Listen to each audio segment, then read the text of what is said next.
Hindi dahil sa malakas kang magluto kaya mabilis maubos ang gas mo. Minsan, mali lang talaga ang gamit mong stove.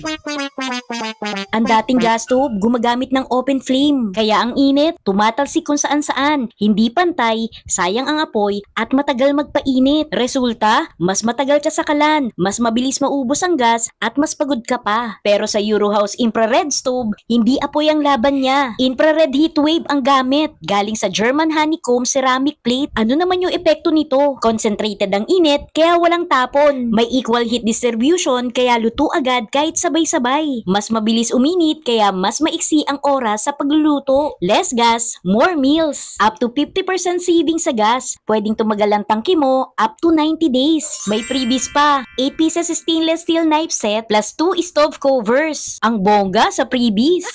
Hindi lahat ng stove pare-pareho. Minsan, kailangan mo lang ng tamang technology. Kaya naman kung bet mo din ito, ilalagay ko sa comment section ng link or click my yellow basket para maka-order. Bye!